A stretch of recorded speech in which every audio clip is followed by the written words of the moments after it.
We tested force output in lifters who stretched versus those who did not, and the difference was so dramatic that it changes everything you thought you knew about warming up.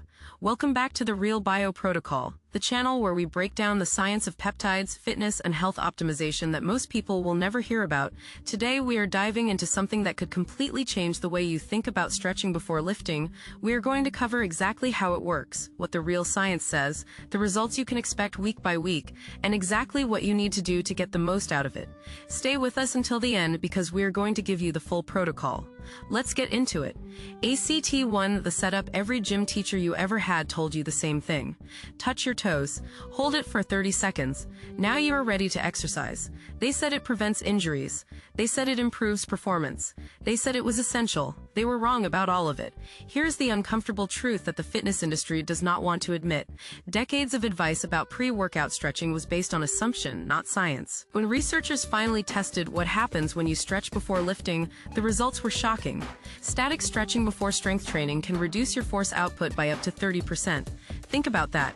You walk into the gym ready to hit a new personal record. You do exactly what you were taught. You stretch your muscles nice and long. Then you step under the bar and your body physically cannot produce the same force it could have 5 minutes earlier. You sabotaged yourself by following the rules. ACT2, the science, the research is absolutely clear on this. A meta-analysis published in the Scandinavian Journal of Medicine and Science in Sports reviewed over 100 studies on stretching and performance. The conclusion was definitive: static stretching before exercise reduces strength, power, and explosive performance. Another study in the Journal of Strength and Conditioning Research found that stretching the quadriceps for just 16 minutes reduced leg extension strength by 8% for up to 1 hour afterward. But here's where it gets even more damaging to everything you were taught. The injury prevention claim is also false. A massive Cochrane review analyzed all available evidence on stretching and injury prevention. They found no significant reduction in injury risk from stretching before exercise.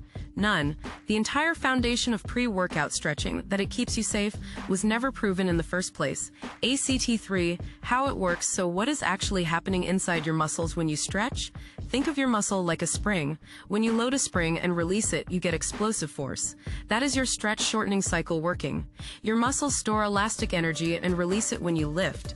When you hold a static stretch for more than 60 seconds, you are essentially releasing that spring tension before you ever use it. You are draining the battery before the workout starts.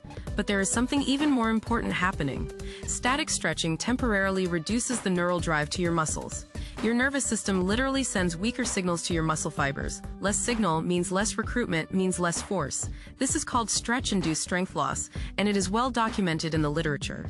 Your muscles are not damaged. They are temporarily inhibited. The connection between your brain and your muscles is dampened precisely when you need it most. ACT4, the protocol here, is exactly what you should do instead. Replace static stretching with dynamic movement preparation.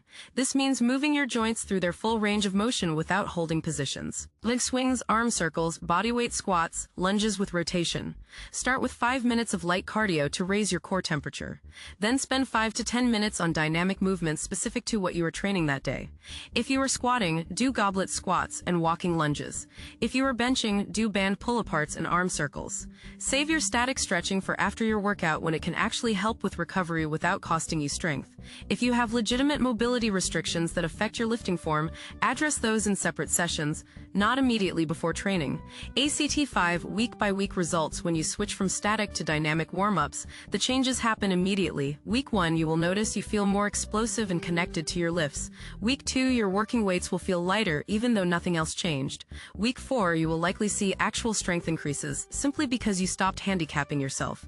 Week 8, your movement quality improves because dynamic prep actually builds functional mobility over time. Week 12, you realize you have been leaving gains on the table for years by following outdated advice. The science is out there and now you have it. That is why we are here. This is the Real Bio Protocol. If you enjoyed this upload, do not forget to like and subscribe. Subscribing is completely free. Share this with someone who needs it and tune in again for the next upload.